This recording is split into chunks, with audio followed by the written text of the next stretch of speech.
রমজান মাসে সারাদিন রোজা রাখার সময় আমাদের শরীরের উপর একটা বড় পরিবর্তন ঘটে। আর সেটা হলো পানির ঘাটতি।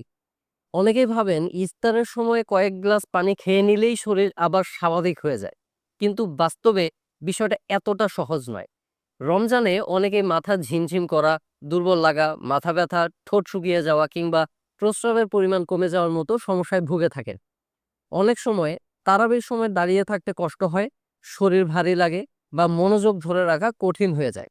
এসব সমস্যার পেছনে অনেক সময় বড় কারণ হয় পানি শূন্যতা। প্রশ্ন হলো, এই পানি শূন্যতা কি রোজার অবশ্যম্ভাবী অংশ, নাকি আমরা নিজেরাই এমন কিছু অভ্যাস গড়ে তুলেছি যেগুলোর কারণে শরীরে পানির ঘাটতি আরো বেড়ে যায়? আজকের ভিডিওতে আমরা খুব সহজভাবে জানবো রমজানে কিভাবে নিরাপদভাবে শরীরকে হাইড্রেটেড রাখা যায় এবং পানি শূন্যতা থেকে নিজেকে সুরক্ষিত রাখা যায়।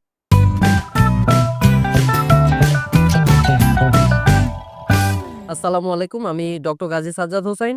সবাইকে স্বাগতম জানাই আমার আজকের পর্বে। আজকের এই ভিডিওতে আমরা আলোচনা করব রমজানে কিভাবে খুব সহজ কিছু নিয়ম মেনে চললে পানি শূন্যতা থেকে বাঁচা যায়। আজ একদম বাস্তব কিছু অভ্যাস নিয়ে কথা বলবো, যেগুলো মেনে চললে আপনার শরীর সারাদিন রিফ্রেশড থাকবে এবং রোজা রাখা অনেকটাই সহজ হয়ে যাবে।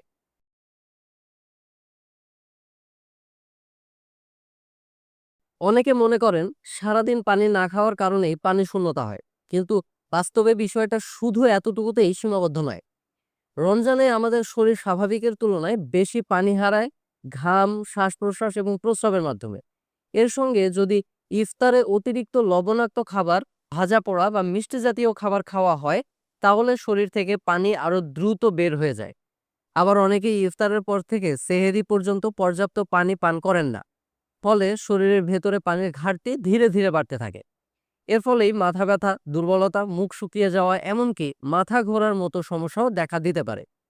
আবার রমজানে আরেকটি সাধারণ ভুল হলো ইফতারের সময় একসাথে অনেক পানি কিংবা শরবত খেয়ে ফেলা। অনেকেই মনে করেন এতে সারাদিনের পানির ঘাটতি পূরণ হয়ে যায়, কিন্তু শরীর একসাথে এত পানি ধরে রাখতে পারে না। ফলে অতিরিক্ত পানি খুব দ্রুত প্রস্রাবের মাধ্যমে বের হয়ে যায়। এর ফলে কিছু সময় পর আবার শরীর ডিহাইড্রেটেড হয়ে পড়ে। তাই সঠিক পদ্ধতি হলো ইফতার থেকে সেহরি পর্যন্ত সময়ে ধীরে ধীরে অল্প অল্প করে পানি পান করা। এতে শরীর পানিকে ভালোভাবে ব্যবহার করতে পারে এবং পানি শূন্যতার ঝুঁকি অনেকটাই কমে যায়।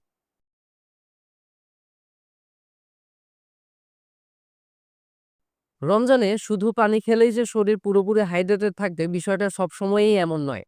কিছু ন্যাচারাল ফুড সোর্স আছে যেগুলো শরীরকে আরো ভালোভাবে হাইড্রেটেড রাখতে সাহায্য করে। যেমন ডাবের পানি, চিনি ছাড়া লেবু শরবত, ইসুপগুলের ভুসি মেশানো পানি কিংবা ফলের প্রাকৃতিক রস। এগুলো শরীরে শুধু পানি সরবরাহ করে না, বরং কিছু গুরুত্বপূর্ণ মিনারেলস যেমন পটাশিয়াম ও ইলেকট্রোলাইট দেয়, যা শরীরের ভারসাম্য বজায় রাখতে সাহায্য করে। এর পাশাপাশি কিছু পানি সমৃদ্ধ ফল ও সবজি আছে যেগুলো ইফতারে রাখলে শরীর সহজে হাইড্রেটেড থাকে।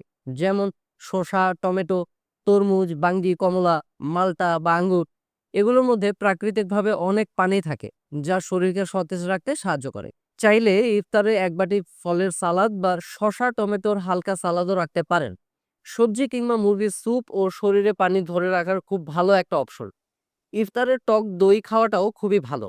টক দইয়ে পর্যাপ্ত পরিমাণে পানি থাকায় এটি আমাদের শরীরে পানির ঘাটতি পূরণ করতে সাহায্য করে।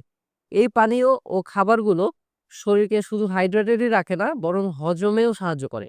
তবে খুব ঠান্ডা সফট ড্রিঙ্কস বা কৃত্রিম রঙিন শরবত অর্থাৎ ফ্লেভার ড্রিঙ্ক যতটা সম্ভব এড়িয়ে চলা ভালো, কারণ এগুলো অনেক সময় শরীরকে আরো বেশি ডিহাইড্রেটেড করে দিতে পারে।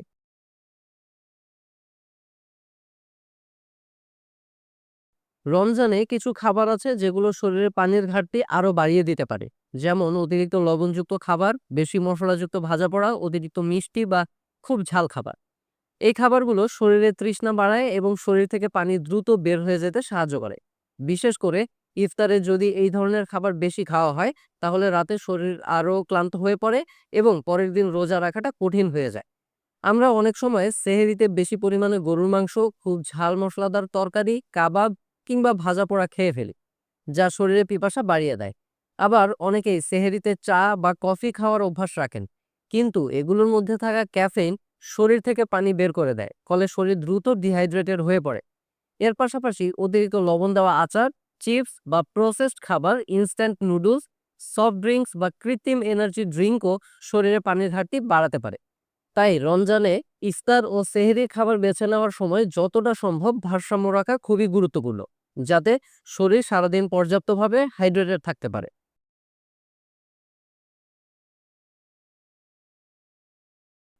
সেহরি হলো সারাদিনের রোজার জন্য শরীরে প্রস্তুত করার সবচেয়ে গুরুত্বপূর্ণ সময়। অনেকেই সেহরিতে খুব কম পানি পান করেন, আবার কেউ কেউ শেষ মুহূর্তে একসাথে অনেক পানি খেয়ে ফেলেন। এই দুইটাই ঠিক না। ভালো হয় যদি ইফতারের পর থেকে সেহরির আগ মুহূর্ত সময় পর্যন্ত একটু একটু করে আপনি পর্যাপ্ত পরিমাণে পানি পান করতে থাকেন। পাশাপাশি রমজান মাসে এমন খাবার খাওয়া উচিত যেগুলো শরীরে পানি ধরে রাখতে সাহায্য করে, যেমন শাকসবজি, শসা, ফল, দই, সবজি বা মুরগির স্যুপ কিংবা হালকা তরকারি। এতে শরীর দীর্ঘ সময় পর্যন্ত হাইড্রেটেড থাকতে পারে। রমজানে পানি শূন্যতা কোনো স্বাভাবিক বা অবশ্যম্ভাবী সমস্যা নয়। একটু সচেতন হলেই এই সমস্যা অনেকটাই এড়ানো সম্ভব। যদি আপনি ইফতার থেকে সেহরি পর্যন্ত সঠিকভাবে পানি পান করেন এবং কিছু ছোট অভ্যাস মেনে চলেন, তাহলে শরীর সতেজ থাকবে, মাথা থাকবে পরিষ্কার, আর ইবাদাতেও মনোযোগ রাখা সহজ হয়ে উঠবে। ভিডিওটা যদি আপনার উপকারে আসে তাহলে লাইক দিন এবং শেয়ার করুন। হয়তো আপনার শেয়ার করা এই ভিডিওটাই কারো সুস্থ রমজানের কারণ হয়ে দাঁড়াবে। এমন আরো হেলথ ও লাইফস্টাইল বিষয়ক ভিডিও পেতে আমার চ্যানেলটি সাবস্ক্রাইব করতে ভুলবেন না। আল্লাহ আমাদের সবাইকে সুস্থ শরীরে সুন্দর রমজান কাটানোর তৌফিক দান করুন। রমজান মোবারক।